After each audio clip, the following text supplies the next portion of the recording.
Bonsoir à tous et bienvenue sur la chaîne YouTube du collectif Les Mots du Silence. Aujourd'hui, petite vidéo de prévention. Alors il n'y en a pas forcément qui vont prendre cette vidéo pour de la prévention, mais sachez que ça en est parce que si vous êtes proche de victimes, cette vidéo est faite pour vous. Elle est faite pour vous simplement parce que cette vidéo traite du sujet de l'état mental des victimes. Il faut comprendre qu'une victime, par rapport à ce qu'elle a vécu, ça la suivra toute sa vie. On parle du stress post-traumatique comme je l'ai déjà expliqué dans l'une de mes vidéos, mais on parle aussi d'un état ou de traumatisme qui vont la suivre toute sa vie. Cette vidéo n'est pas une vidéo péjorative où je dis aux victimes vous n'allez pas vous en sortir, il n'y a pas d'avenir ou autre. C'est totalement faux, il y a un avenir.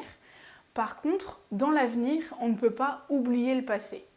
Et ça, il faut vraiment le comprendre. En tant que proche de victime, vous devez vraiment comprendre que votre proche, votre enfant, votre frère, votre oncle, votre sœur, votre meilleur ami, ce que vous voulez, ne peut pas oublier son traumatisme.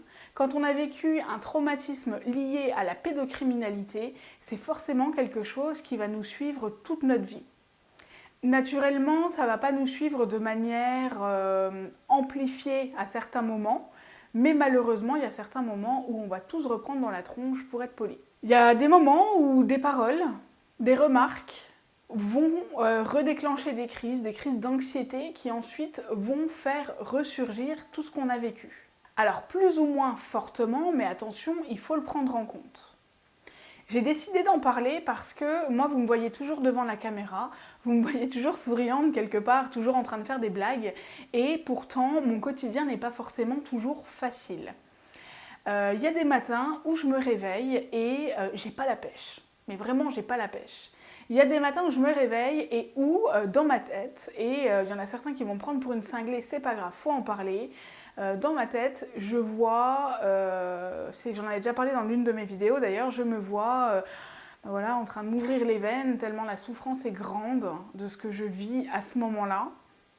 Tellement j'ai des images qui me reviennent en tête, des sensations, des odeurs, Voilà, il y a vraiment beaucoup de choses dans ma tête et où à la fin, mon mental et ma tête, il y a une petite voix qui me dit « Tu vois, c'est ça la solution ».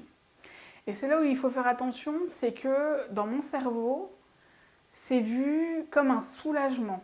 Les victimes, on passe des fois par des phases comme ça. Ça fait pas de moi quelqu'un de faible à ce moment-là, mais moi, j'ai la chance de pouvoir en parler avec mon mari. Je sais que vous êtes plein à me le dire dans les vidéos, j'ai une chance inouïe, j'ai une chance de pouvoir parler de tout avec Simon. Ça veut dire que quand ça m'arrive, il sait que c'est pas de sa faute, il sait qu'il ne peut rien faire, par contre il sait qu'il peut m'aider à passer outre. C'est-à-dire qu'il sait que il peut pas m'enlever des souvenirs, il peut pas m'enlever des odeurs, il peut pas m'enlever ce traumatisme, mais il peut m'aider à penser à autre chose. Une victime va forcément avoir des hauts et des bas. Elle va forcément à un moment donné aller moins bien parce qu'en fait on est humain, mais ça ne veut pas dire qu'elle replonge. C'est simplement qu'à certains moments, des choses vont redéclencher des souvenirs, redéclencher des traumatismes. Pour ça, il ne faut surtout pas hésiter à en parler.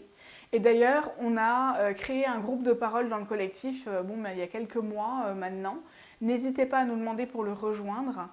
Si je partage ça aujourd'hui avec vous, c'est parce que finalement, moi j'ai commencé à m'en sortir, j'ai commencé à faire des vidéos, j'ai commencé à en parler sur YouTube, mais c'est pas pour autant que mon passé ne me rattrape jamais. Et c'est pour ça, c'est aussi un petit message, si quelqu'un du gouvernement passe par là, les victimes, on est traumatisés à vie. Donc il faut vraiment faire quelque chose pour nous, il faut vraiment trouver des solutions et il faut arrêter de fermer les yeux sur notre souffrance parce que malheureusement, si elle ne se voit pas, elle est bien réelle, elle est bien présente. Si jamais vous avez des questions, vous n'hésitez pas, vous écrivez au collectif ou vous pouvez commenter la vidéo ou comme vous le faites très souvent, nous écrire en message privé, on répondra. Je remets le mail en fin de vidéo du collectif parce que je me suis rendu compte que j'avais arrêté de le mettre depuis quelques vidéos et c'est un oubli total de ma part donc je le remets à la fin de cette vidéo. À bientôt!